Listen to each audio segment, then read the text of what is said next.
So, welcome to our another discussion, which is all about still under the lesson computer abuses. Now, last time we discussed about two kinds of computer abuses, which is very rampant nowadays. That is the denial of service and the flaming.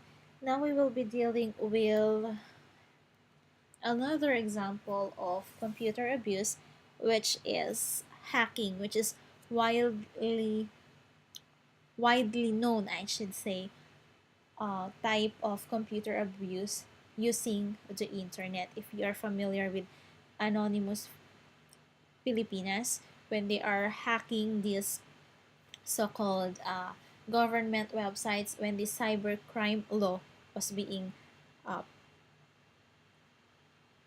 was being approved, was being signed by the president, which is now under the TRO, of course, of the Supreme Court.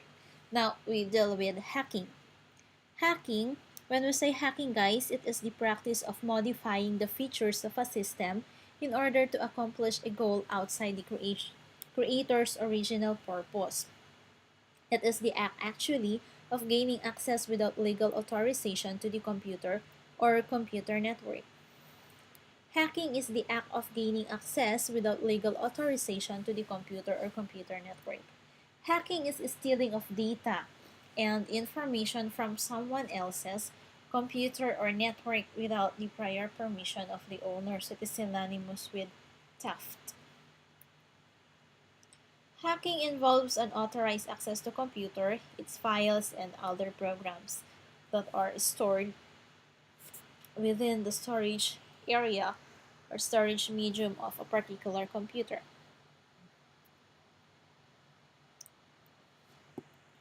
So there are many reasons why hackers have computers, or hackers hack computers, I should say. First is theft of service, meaning if a system offers some type of service and a hacker has a use for it, he or she will hack the system. For example, a hacker can hack into a system to use the CPU for free. Second is to take valuable files such as credit card numbers and list of customers. So there are so many victims of the so-called credit card fraud, wherein some hackers are taking valuable files. Some artists, if I could still remember it, it was Christian Bautista, wherein his credit card is being hacked. It was used in other country, but then definitely he never used the credit card, and it he has a bill, I guess, of 250,000 something, wherein this particular person booked him in a particular hotel, wherein in fact President Bautista was here in the Philippines. It was reported, I guess, in TV Patrol. So this is another example of hacking. It, uh, it can happen online when you are shopping online. You are using your credit card. So there are some sites who can fish information, and they could use that information against you, or they can use it in their own advantage. The hacker may sell the information gathered to rival companies as well. So number three reason, it could be vengeance and hatred. For example, a hacker may get into the homepage of the university that kicked him out and deface the homepage. Just like what I've said a while ago, it can happen just like the Anonymous Filipinas, or Anonymous Philippines, I guess that is the right name. Anonymous Philippines, wherein they hack the different government websites because they are so against the cybercrime law. Number four, some hackers break into systems for the thrill and excitement of being somewhere they are not authorized to. So they are just being curious about what could happen if this particular website is being hacked or something. Actually, I was also a victim of that particular hacking. My website, Abuses1 was being hacked by an Indian national, and what what can you see, or what I can see on my webpage, is that you are hacked and all the web page was in total blocked, except for the word you are being hacked by and then the name of the hacker. So uh, they just feel it, they just being curious what would gonna happen if they are going to try to hack this one, and to so without even thinking about the consequences. So those are hackers. And number five, finally, hackers do what they do for the sake of knowledge and experimentation. Hackers learn a great deal every time they break into a new type of system. So there are some kind of person or netizens wherein they are really uh, or they get enjoyment or they get excited whenever they have new experiments. They have gathered new knowledge onto something. So they get happiness through hacking and everything. Effects of hacking. Well, first, there is this damage to information and theft of information. Second, theft or damage of client or customer or business data, credit card details, and security numbers for identity fraud or theft. Another is theft of email addresses for spamming, passwords for access to online banking. Attackers may also use these species as spam zombies or spam bots. Attackers use backdoors such as Trojan horses, rootkits, viruses, and worms to compromise systems. So, who is the person behind hacking? So, they are the so called hackers. The person who is consistently engaging in hacking activities and has accepted hacking as a lifestyle and philosophy of their choice. So, they are called literally hackers. A hacker is someone who seeks and exploits weaknesses in a computer system or computer network. Hacker is also defined as an expert computer programmer who breaks computer and network security and is involved in the process of hacking. A hacker is a person intensely interested in the arcane and recondite workings of any computer operating system. Hackers may be motivated by a multitude of reasons, such as profit, protest, or challenge. Hackers are more often programmers. And we have also, from hackers, we have also the another person who are called crackers. So what is the difference? So let's take the definition of this cracker. A cracker is one who breaks into or otherwise violates the system integrity of remote machines with malicious intent. Crackers can easily be identified because their actions are malicious. So we have the hackers code of ethics as well. Can you believe it? They have hackers code of ethics. So first, do not intentionally damage any system. Second, do not alter any system files other than ones needed to ensure your escape from detection and your future access. Next, do not leave your or anyone else's real name, real handle, or real phone number or any system that you access illegally. Of course, if they leave their real name or their real phone number, then definitely they will be get caught. And as far as I could remember, hacking I guess is punishable in other countries because they have they practiced or they promulgated a law under the anti-hacking.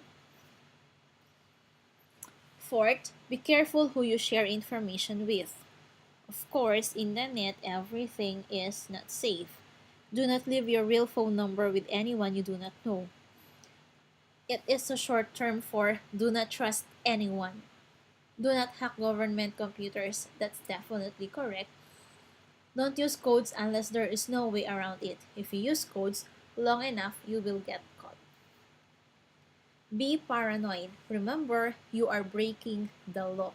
Yeah, actually, hackers are lawbreakers because they are definitely getting something that it doesn't belong to them without any permission, of course.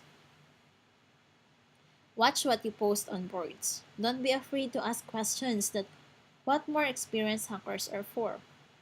And finally, you have to actually hack. So we have classification of hackers actually. So we have eight. First, we have the white hat hackers. Second, the black hat. Third, the gray hat.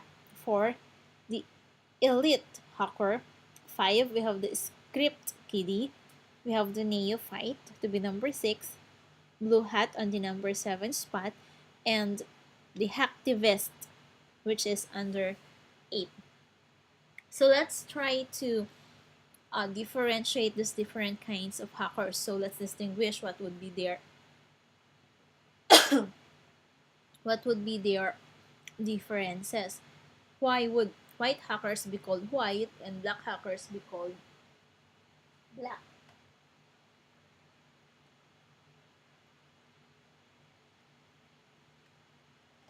So let's see the difference. So let's take first the white hat hackers. When we say white hat hackers, they are actually hackers who breaks security for non-malicious reasons.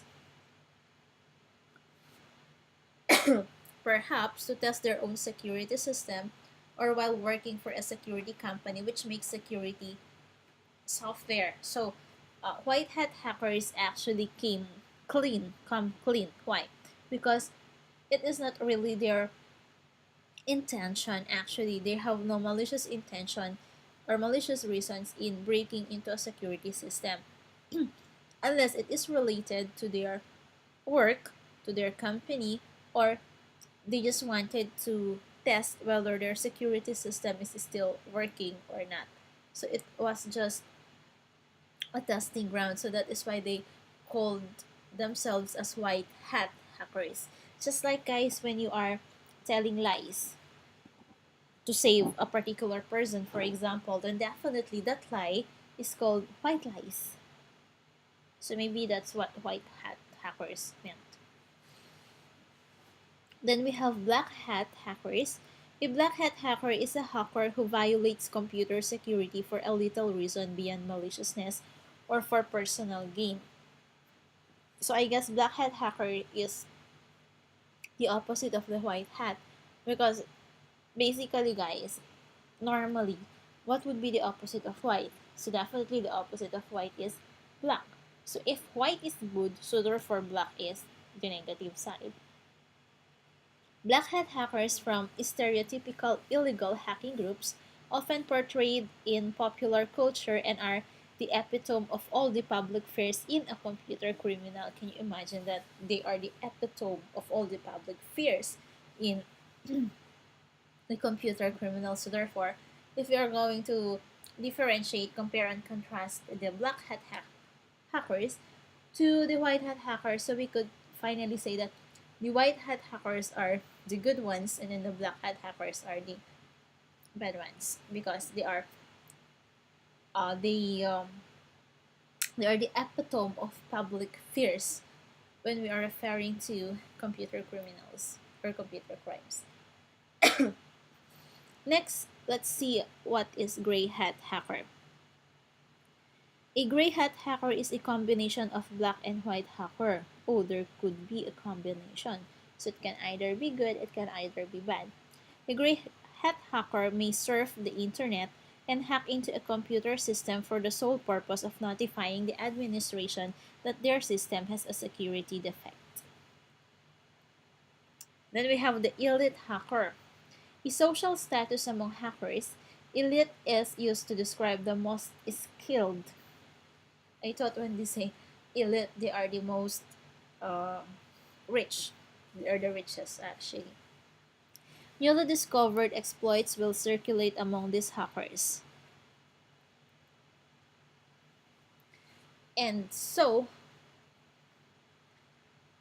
the script kiddie, they are the beginners.